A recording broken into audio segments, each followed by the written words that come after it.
were impacted by combat, missing a leg, missing an arm, and we're like, okay, that's what it means. That's what it means to go to war. That's the reality. What nobody was talking about was repeated blast exposure. Nobody Sure. was talking about that. Nobody was talking about like, hey, 18 Charlies that go back to teach in the Q course and they're constantly breaching and they're constantly blowing shit up. And then you get guys that aren't talking about having tremors, aren't talking about cognitive decline. They aren't talking about these intimate things that only we're dealing with, but aren't willing to share with the rest of the world. And then I found myself in this space and getting to meet individuals like Dr. Ann McKee and bring them on to broken brains and individuals such as yourself. And I'm like, we have to amplify this message because if we don't talk about it, then guys on the team aren't going to hear about it. Guys in the actual platoons doing the training, they're not going to hear about it. And it's up to us to be able to say, like, hey, what's the exposure? How many should we be doing today? What's the minimum Yeah. safe distance? What's a factor? Can we back it up a little bit? So, James, Dr. Engall, today, I'm excited to have you on and talk about what you're doing with BAM Analytics. Awesome, man. Well, I appreciate you having me on, Danny. Absolutely. It's innovators such as yourself that are out there doing this work, bringing new ideas into discussions, and actively working to improve the quality of devices and new ideas to like help us stem like this epidemic that I'm seeing of repeated blast exposure. Yeah, man. It's been a journey, I'll tell you that much. And, in addition to the work that we do with law enforcement, we're kind of circling back to kind of go back to the roots and help military as well. So Yeah, excited about talking about different topics today. yeah. So whatever you want to talk about, man, let's do Dude, it. let's start it off with you, man. How did you find yourself in this space? How did you as a young man say, I want to go study this stuff? Well, actually, it's all kind of happenstance in many ways. So, when I was in graduate school, I was kind of working on different projects looking at the aging brain. So, Mm, part of my research when I was in graduate school, at least for my towards my PhD, was looking at how the brain adapts. So, this topic of neuroplasticity often comes up a lot, right? yeah, yeah. And so, neuroplasticity itself is one of these. It's not an enigma because the brain does it all the time, but understanding how it works at the at least at the neuronal level, how do we change circuits, connections, weights of those circuits, and what do they respond to? And so, what I was studying was hearing loss, age-related hearing loss, and looking at it from a peripheral phenomenon. So, what happens in the inner ear? How does those changes in the inner ear track into the brainstem, into the midbrain, and midbrain into the auditory cortex? Um, and it was really interesting because all of this stuff is like relevant to the stuff that we do with Blast. Um, so one of the things after my graduate work, I went on and did a postdoc at the University of Arizona, wanting to kind of understand how these changes in the periphery and how auditory system changes these neural weights due to a slow progressive change in hearing, and how that feeds forward into like cognition. And at the same time, it's an interesting question, right? Because one of the things that we know that works for people, especially who are experiencing hearing loss, is to simply wear a hearing aid, and that will help combat some of the problems that come down the line, especially with like dementia and things of that nature. So um, I got out of academia for a bit, went into industry, did some work in hospitals. So uh, there's a procedure for implanting an electrode down into kind of like a brainstem, midbrain target to help fix Parkinson's disease and other motor disorders. And there's a company that was looking for a neurophysiologist that can interpret those types of signals while neurosurgeons drop those electrodes in. And so I jumped into this field of clinical neurophysiology for a couple of years. And I have to say, like, the stuff that clinical neurophysiologist sees in the operating room and help participate and like really try to decrease complications with surgery. Like they're like the unsung heroes in the OR. in many Yeah. ways, right? That sounds Um, incredibly complex. That doesn't seem like an easy thing. it's sticking electrodes in people, just depending on what the procedure was. If it was a brain surgery, a tumor, an aneurysm clipping, or something to deal with the spine, like putting in instrumentation to fix like a herniated disc or scoliosis, jumping out into the peripheral nervous system, removing tumors. And, the whole goal of a clinical neurophysiologist is just to make sure that the, optimal outcomes for the patient. And, but, after a couple of years of doing that, I was on a research project kind of serving on this for this little stereotactic robotic arm. And it kind of pulled me back into research. Um, and I accidentally fell into this project working with the Navy SEALs. Oh, wow. And yeah, it was an amazing project. So with that project, I got hired on to be one of the site scientists on this project, looking at low level repetitive blast, looking at essentially how what people are exposed to during like a land warfare training cell, firing like shoulder mounted rockets, right? And so it all kind of started there. So coming back full circle, this was back in 2017, and I worked with a really passionate group of people that were part of a DivBIC turned into TBI COE, Traumatic Brain Injury Intrepid Center of Excellence, and these different projects just kind of started blossoming out of this research. Um, and it was in collaboration with Naval Special Warfare, a group out of was leading the project out in Bethesda, Maryland, USIS, and some really great people working on those projects. It's so interesting because in this field, there's only a few groups at the time that were kind of working on blast, and between um, at the time Commander Josh Duckworth, who's leading the project on the Navy SEALs, and some other collaborators who I've eventually worked with and now part of my board, Dr. Gary Kamamori from Rare. I have to say that a lot of this research, it all kind of dovetails together, and trying to help figure out ways to produce smarter training opportunities and to get in front of or left of what I've been calling left of the blast or left the boom. Yeah, absolutely. That's a thing that, like I said earlier, like we tend to think that the exposure and the dangers are on the battlefield, and we fail to comprehend the dangers of training. The Yes. amount of training that goes into preparing you before you even get out the door to go on mission is insane.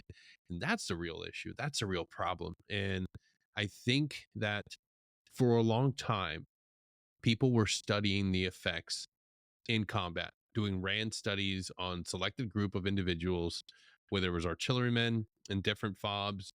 And yes, that exposure is vital, important. That needs to be researched. We need to understand that.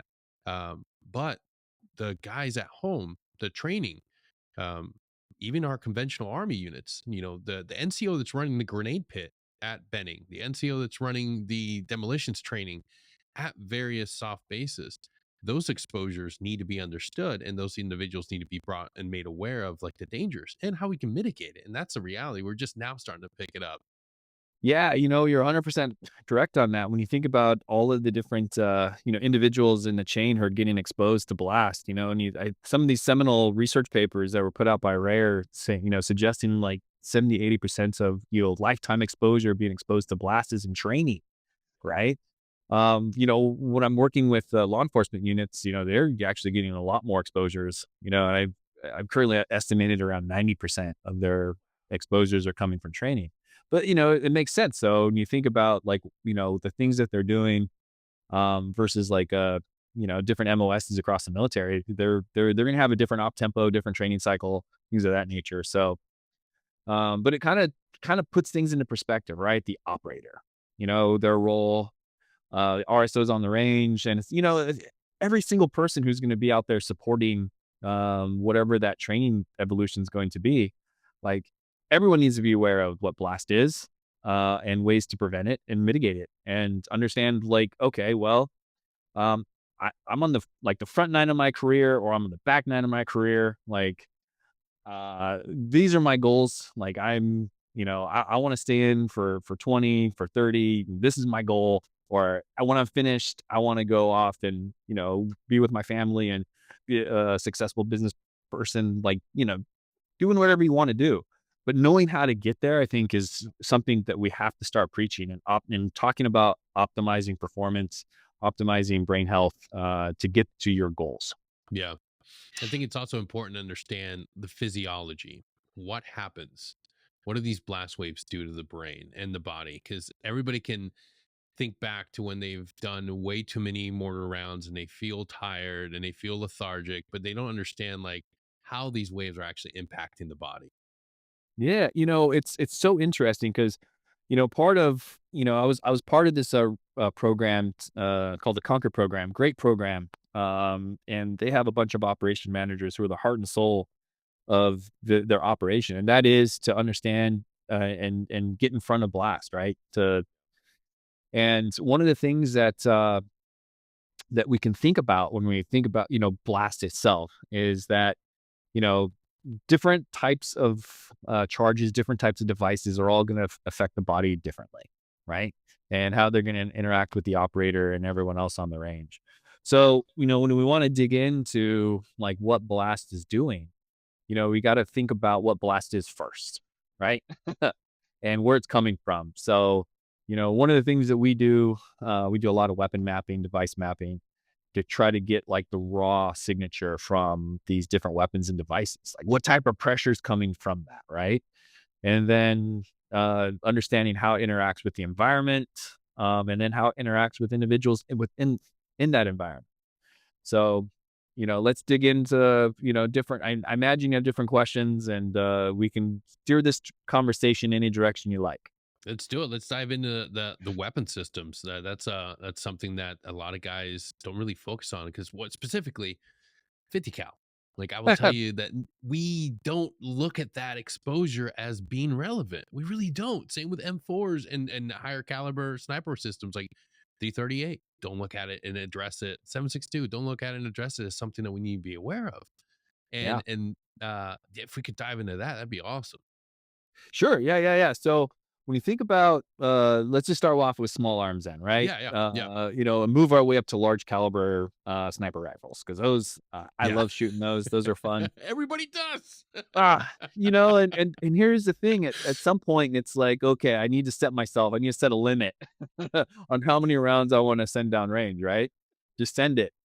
Or, maybe it's time to throw on some different types of devices. Like, maybe I need to adjust my muzzle brake. Maybe I need to throw on a suppressor. Maybe I need to throw on a suppressor with recoil reduction, and just keep adding up all these different things that I consider, mitigation tools. So when you think about like the different types of pressures that come off of different weapon systems, here's the things you need to keep in mind, right? And as you as an operator, you probably have these in your head already. And you're like, okay, I'm going to be shooting like an M4 equivalent, but it's got a 10-inch barrel, 16-inch barrel. I'm going to be sending like a, 55 grain or 65 grain bullet down range, and the amount of, sound that's going to come out of that thing, um, there's also going to be pressure, right? And where am I going to be shooting in? Am I just shooting in a lane, just, qualifying, or am I going to be, running and gunning, and clearing a room? So understanding what types of pressures come from your weapon system is really important. So like, for instance, just based on, standard ammo, center length barrels, simple flash hider on like an M4, when we can translate that, right? We can translate PSI to pascals, pascals to dB, and just, have a heyday. And I'm trying to understand like what these different things mean. So for sound wise, this is about 100 and I think 160, 163, 164 dB, that range, depending on, again, different factors, in the shooter position, right? So to the left, to the right of the muzzle, depending on what the scenario is, so you might experience more than that based on the flow characteristics out of the barrel. Okay. So just to kind of level set everything when we think about different types of exposures, when I give briefs to the law enforcement community, these different SWAT operators, I always talk about and kind of bring things back to what they're used to hearing. So what they're experiencing, right? So a siren, right? When we think about a siren, how loud that is, that's about 120 dB SPL. We're kind of conversing at about a 60, 63, 65 SPL, dB SPL. Once you start getting to some of these higher sounds, like gunshots, from different types of small arms. Essentially we're going above this 140 dB SPL threshold, which, kind of goes into this like impulse noise characteristic, very short, brief sounds that are louder than 140 dB in less than 1 second. So one of the things that we can see is that for just a simple like M4, we're thinking about 100, 160, 164 dB, between point 4, point 0.5 PSI. Then we start jumping up into different calibers, right? What's your favorite round that you shoot downrange? Oh, for me personally, Yeah. 7.62. You got to go with the Scar. Got to go with the Scar Heavy. Scarf heavy. Okay. Got to go Scar Yeah. Heavy or Mark 48, because nothing says fuck you like belt fed weapon systems. Oh man. Yeah, yeah. And so when you're experiencing that as a shooter, right? You probably, okay, I'm gonna go on range and I'm gonna be wearing my foamies, my over the ear, and just standard things to help protect your hearing. Like, make sure you don't have any experience any hearing loss, right? And so when we start thinking about like moving stuff from DVSPL sound, right, moving it into this idea of going into pressure, things that you can feel, right, that your body can experience, right. Now we like talking about that in the PSI realm, right, because then it's like, oh, I can feel that. Um, so on some of these really small, like low level blasts, very low level blasts under zero point 0.5 psi, something you experience from shooting like an M4. Um, and then like on the other end of the spectrum, right? You got shooting 50 cal, out of like a Mark 15, right? Hmm. Bolt action 50. Now a lot of versus like maybe like a M107 semi, right? Yeah. So those two weapon systems, right? I just jumped from M4 to 50, and 7.62 Yeah. is like really, it's like down the way, right? Don't worry, we'll fill the gap. Yeah. But I like to, goalpost this, right? 50 cal, you're going to experience anywhere between, depending on the length of the barrel and the type of ammo you're running. Let's go with the hot round 750 AMAX.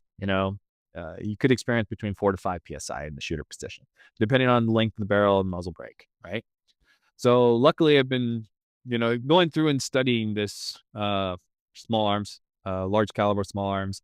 I've mapped a bunch of different rifle systems, and one thing that we see is that definitely the length of that barrel matters, right? And so I've had the opportunity to shoot an Accuracy International with like a 16-inch barrel on that thing, AI ELR 50 with a 16-inch barrel. But I'll tell you that on the other end of that was a nice can, an exceptional can.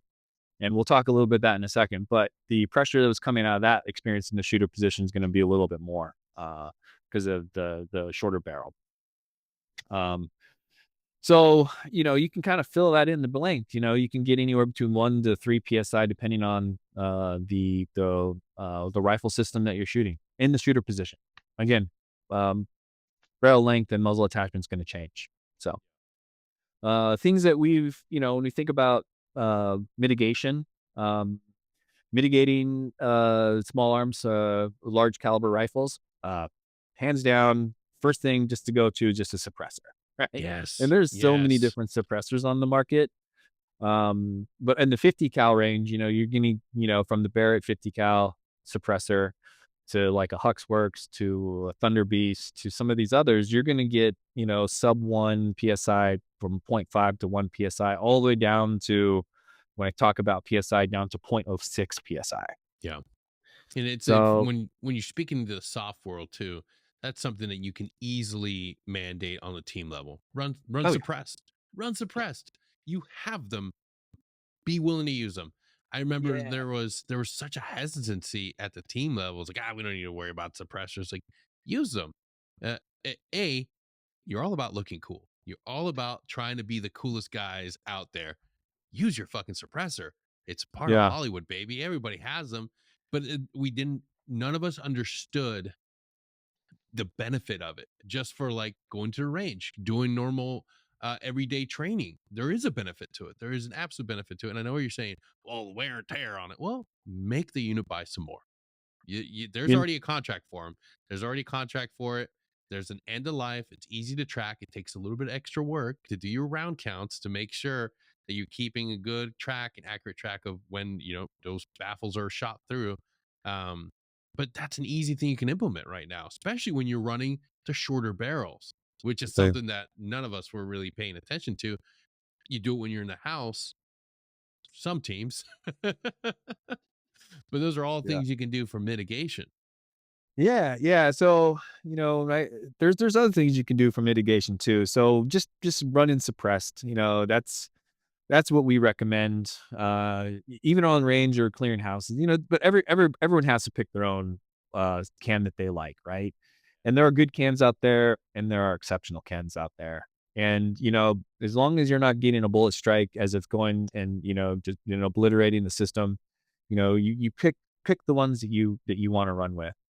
About 2 years ago, when I started doing some weapon mapping on small arms to try to find different strategies to mitigate small arm fire, and really tried to map it, in a systemized way. Um, and talking to different units, one of the things that popped up in one of the concerns is like obviously gas, right?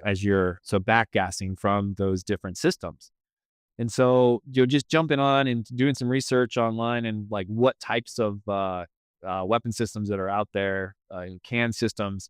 There's some new like technologies that are out there. Huxworks is one. They make a really sexy can that flow through technology, pushing that gas forward. Um, I was able to map out some of their cans as well, and I have to say they make a good can. Like it's as advertised. They also make a really good muzzle attachment called a blast deflector. So if you're in a situation where you can't run a can, at least and you still want to get that recoil reduction from a muzzle brake, put a blast deflector or linear compensator at the end to, redirect some of the pressure forward. Um, so again, one of the things about again, get put these cans in operators' hands and let's see what type of feedback you get. You know what I Exactly. mean? And so, even though I'm a fan of like Huxworks, I some of the comments and feedback that I've received in the last couple of weeks is that as you're on the range, like on the line, it's great. Like, all of those gases are going up range, no problem. But what if you're starting to run and gun with them? And so, one of the concerns that I've heard recently, and I need to talk to Huxworks about this, see what if they have any data on it, is that all these gases are now going forward because of that flow through technology.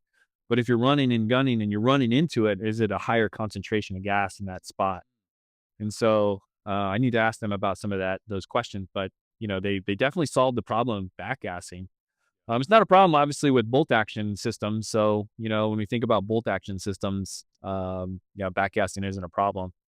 When you think about that 50 cal, you this last year in 2024, I did a study with Thunder Beast. And I have to say that their 50 cal can, woo, that thing is Yeah, amazing. that thing's badass. This thing is, I have to say that, when I met Ray Sanchez, at an event that was put on by Tactical Academy. Mark Lane invited me out to run a little overpressure brief in his class for when he runs it for large caliber weapons training. And Ray Sanchez was there from Thunder Beast, and we were just talking a little bit after the session, and he's like, "Come over here and shoot my 50 because this thing is going to knock your socks off." And he was talking to me about it, and he's like, "Here, stand right here." And I was like, "No, I'm not going to stand right here." Like, like literally a meter away from the muzzle, like in the break. And I was just in my head, like I had this dissonance. Like I just like, no, whenever someone's shooting the 50, I stand behind at a certain distance. And so he's like, "No, stand right here." And I have to say, I was just like, wow, this is so quiet. And, so after shooting it and running the test on it, I have to say that 50 cal, you're experiencing 4 to 5 PSI in the shooter position. You, that can drops pressure down to about 0.06 psi. So think of a 50 cal shooting like a 22. That's what it sounds like. Wow. And then how it handles, it's like it handles more like a 308 instead of a 50. So I have to What then? say, What's the life cycle of that thing? that's a great question. I haven't asked Thunder Beast of that, but I know they have a lifetime warranty on it. So if there's ever a Yeah. problem, you send it back. And it's getting smart, right? A lot of these suppressor manufacturers are running are adding these lifetime warranties in their system, in their cans. And so if there is any type of defect or problem, they'll just fix them up for you. So uh, yeah, so I have to say that some of the different types of muzzle attachments to reduce exposure, at least to yourself, and then as you're running and gunning, the rest of your team is important to think about too. So Yes, uh, absolutely. so running suppress, running blast deflectors, especially when you're running and gunning, advisable. So, Let's switch gears. Let's talk about BAM analytics. How did that come into fruition? When did you start that? oh man, so I had the crazy idea to start it during the pandemic. That is pretty crazy.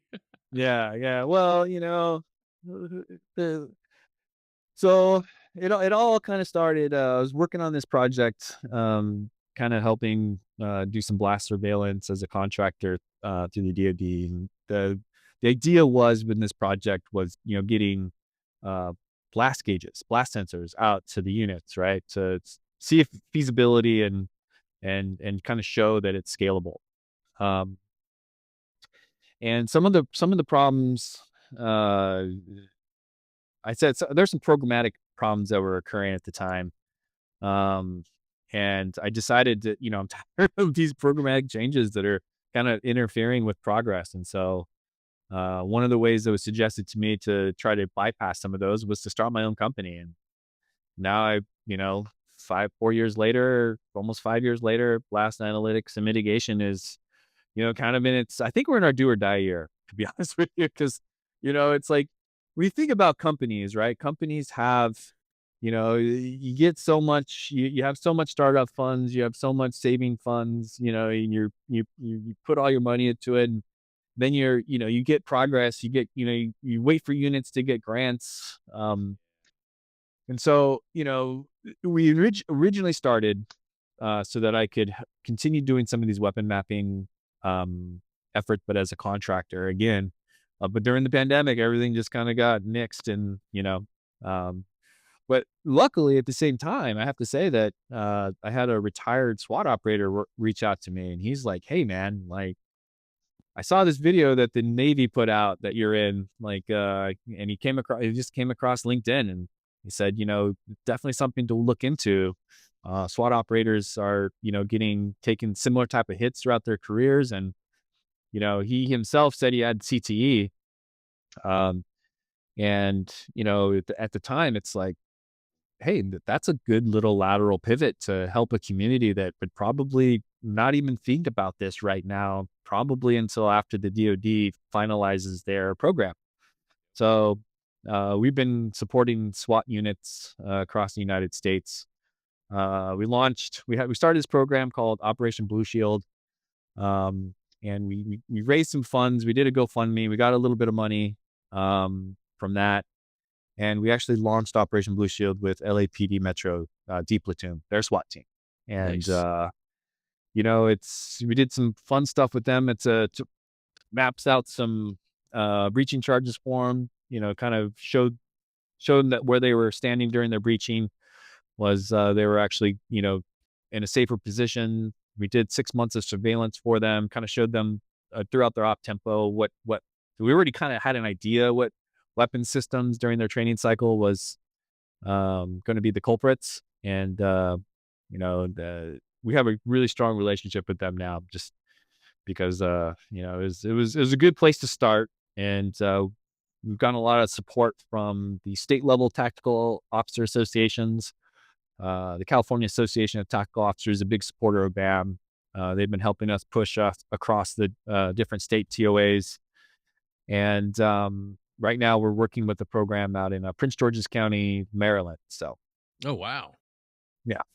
You So guys are again, expanding. these full time SWAT teams, and these guys are very passionate about what they do, and at the end of the day, they have similar types of similar problems similar issues that we see within the military, especially after years of exposures and trauma and things of that nature. So um, yeah, And not trying to to put mention, the big fight there. So yeah, not to mention a vast majority of those guys are probably coming from the active duty side of military, with that long list of exposures going into the SWAT world. Yeah, that's a lot of individuals need assistance. yeah, it's kind of it's kind of interesting. When I dove into this world, trying to understand like where all the full time teams were, all the collateral duty teams, and and trying to get ahead of their weapon systems, the energetics that they use to say, okay, we can train smarter. And so, one of the things that I did was to kind of look when I formed BAM, I just kind of took a step back and said, okay, this is what the DoD is currently doing. Let me mirror some of these programs that they're doing, but really focus more on education and awareness up front. Yes. And so, part of what we do is we come out and we give briefs to the units, brief at the different conferences, and really bring the problem. Everyone knows the problem. It's like, oh yeah, I know what you're talking about at the end of the day, but kind of relating it to things that they're familiar with. So, like a real easy visual that we have in our training brief on blast, and we talk about subconcussive, non-concussive injury or exposure versus concussive. It's like in this community, everyone likes it's like the the boxer getting the jab versus the uppercut, right? That's being thrown, knocking someone out. Non-concussive, concussive, and then the next slide is here's a sniper shooting a 50 cal, non-concussive versus like the IED blast, right? So again, those are the kind of the parallels of the program, bring that education forward. So Yeah. And that's something that also we teach them a need little to. bit about the brain. Since I'm a neuroscientist, I like to, throw in little bits of knowledge here and there about how the brain works. And Well, we need that. That's the uh, thing that's missing is we SOC professionals, our fighting men and women. We're not dummies. We're smart, and we just need to be provided the information and be aware of it. And that's what I realized is really missing. There's not a lot of advocacy in that space of like empowering the individual at the training level, at the NCO that's in charge of the unit training, being aware of like, hey, this is a real thing that you can make a positive impact on your troops, on your soldiers at the unit level by simply changing some of the ways you're training. You don't have to stop training altogether. That's not what we're saying. Train yeah, smarter. no, it's perfect. Yeah, no. So that's a perfect segue, man, into this product we developed. It's called the Blast Mat, Yes. I was and going to ask about that. I have to say, so I was sitting at this event down in San Diego. This retired sheriff and sniper down in San Diego, and he was like, "Okay, so is there a way for us to like see this, like make this visible?" And so, um, kind of got the I started noodling it a little bit, and essentially came up with a couple different techniques to try to pull out and make this visual. And then, one of my collaborators, we eventually, this guy, Dr. Suti Wuri over at Applied Research Associates, this guy at ARA, he is a really passionate individual about reconstructing from an engineering perspective blast. And so I saw some of the work that he was putting together and kind of like my rudimentary models and being like, I could make this so much better if we partner up and create this product called the Blast Mat. So we have the blast mat for a bunch of different weapon systems. It's actively being used by the SWAT community for the 50 cal. And one of the things that you can think about is like when someone's using a weapon system, right? You can set like a set distance, minimum safe distance for you to be outside of this zone. But that's not really applicable for people who are using those weapon systems, like who are in an operationally necessary position. So for like a sniper, just doing a spotter, then maybe a range safety officer. Then you go to different weapon systems, like throwing rockets downrange. Then if you're a gunner, unit level instructor, an RSO on range, all of these weapon systems, there's like little sweet spots, right? Where you need to be in this position to help with the function of that weapon system. But if I pivot a foot or move it in a couple inches this way, you can be out of this, this arbitrary, current line in the sand, 4 psi threshold, get behind it, um, and to reduce your exposure. And so, really, what the blast mat does is just a visual representation, kind of like a heat map of risk zones, and you can literally the operator has the opportunity where they're learning how to use this weapon system to become the subject matter expert, the SME on this weapon system and blast, and be like, okay, if I stand here or I put my head here, I can put myself into a more optimal position for the long term. So That's a that's simple really fix. that was our entire goal with the blast mat, was to just create a visualization tool, a graphical training aid that could be used today. Look where you are on the map. Okay, can I pivot a foot? Do I need to move even further? Um, and like for instance, like when you drop mortars, when you're in your yeah. So 60, 81, like 120, like there are sweet spots, and there's spots where you shouldn't be when you're dropping mortars. Yeah, we are very good at finding all the wrong places.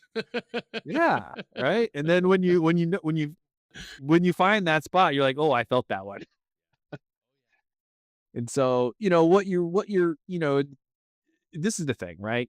So training, and this is why I think it's so important, because part of the goal of training is to almost build like a muscle memory, right? So that when you're in the fire for effect position, boom, boom, boom, dropping them as fast as you can, that muscle memory translates, and that you're able to fulfill the mission, but also be in a safe position.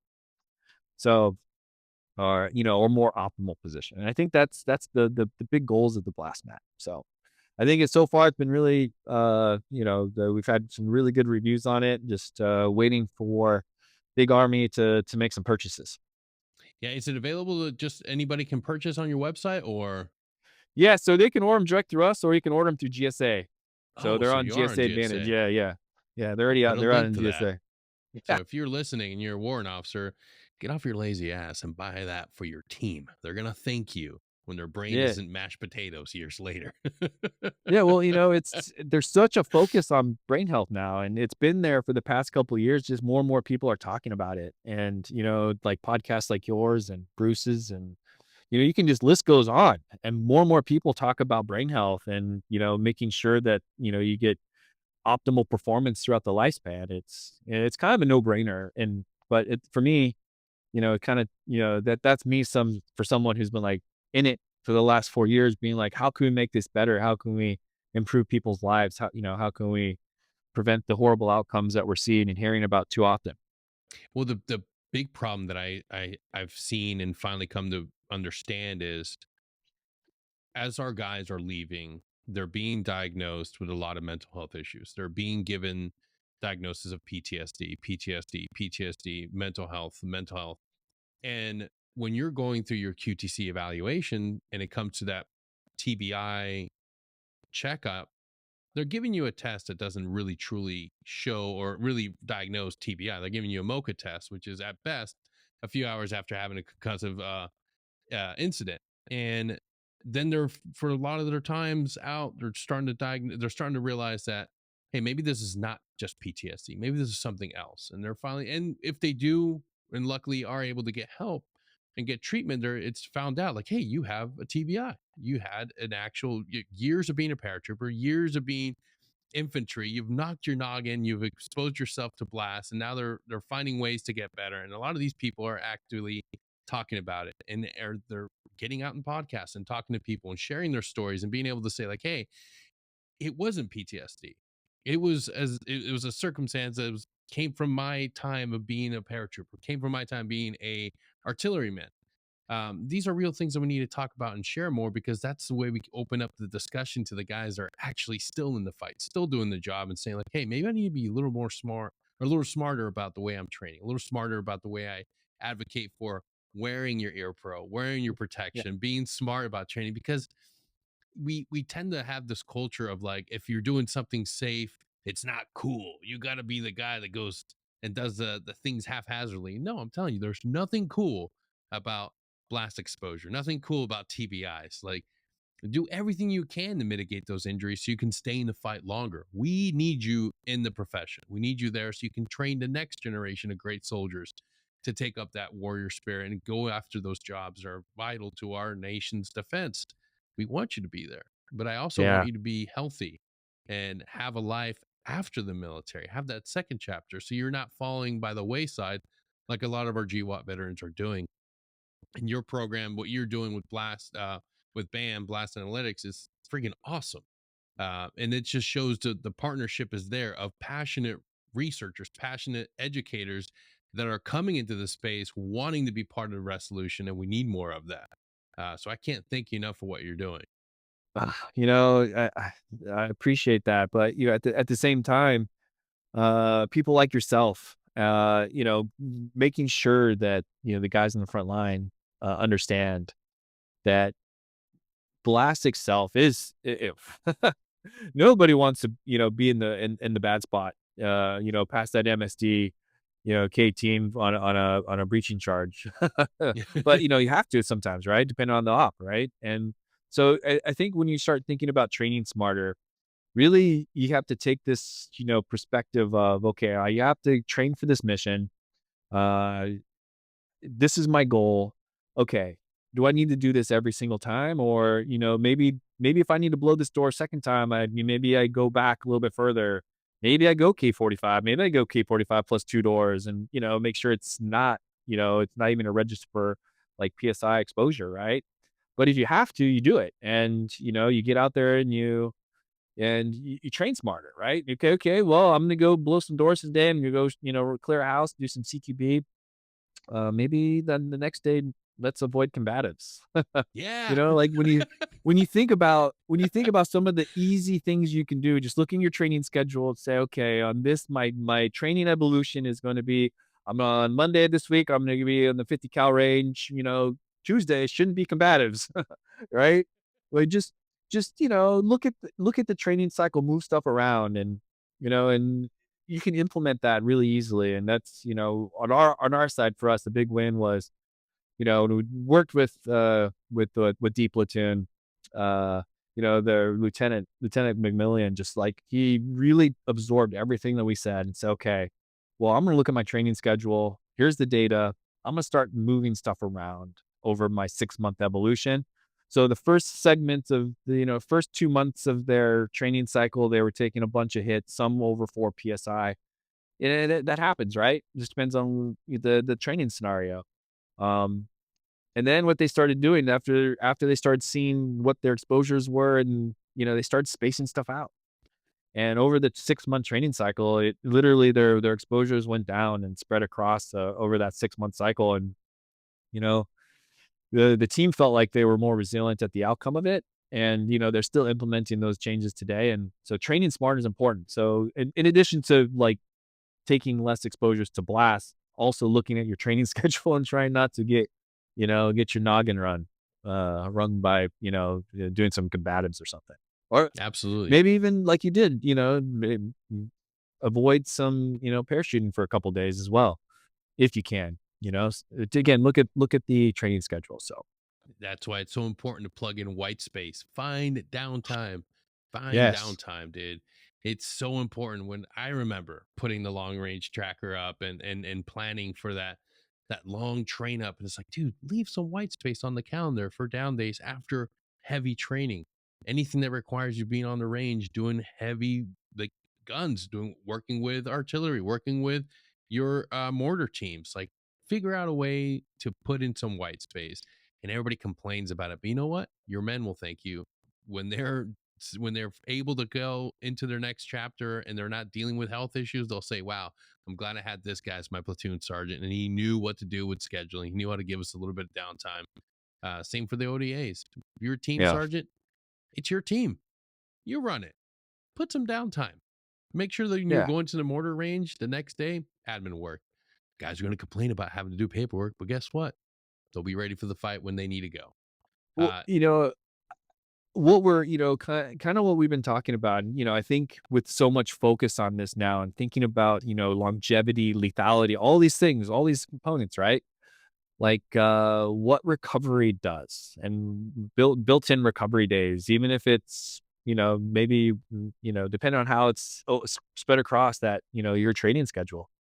Recovery days are important. And, you know, uh, I think having people and understanding that, this will affect you, at least, everyone said, well, at least it'll affect your hearing, right? Well, if you lose your hearing, you're gonna, there's a higher probability of you getting dementia as you get older. So, we got to go past our ears. We got to go thinking about our brain. We also, got to think about our guts and the rest of our body, Yeah. the rest of the entire holistic whole body approach, because blast doesn't just affect our brains, right? It affects their Goes in your everything. guts, everything. Yeah, Yeah. it's not just a magical force field that only impacts the brain. Your entire body, come to find Yeah. out, all of Yeah, yeah, yeah, it. yeah. Yeah. Yeah, And Dr. yeah. Engall, thank you so much for being here today. If guys want to check out your information, where do they go? Well, there's a couple places you can check out our website, www.bam360.com, BAAM360. You can also look me up on LinkedIn. We do post some videos out there on some of the research we're doing, small arm stuff, energetic stuff. And if you're thinking about, helping the cause, we do have a GoFundMe that's been out there in the world for like 4 years. And every single dollar helps get the information into operators' hands. So provide that link as well. Absolutely. And all those links will be in episode description. So pause right there. Check out Dr. Engall's work, check out his research, and be informed. And go buy one of those blast mats for your team and be that cool guy that takes care of his people. We need more people like that. Again, thank you all for tuning in. But before I let you go, just reminder again, go to Apple Podcasts, go to Spotify. I'll wait.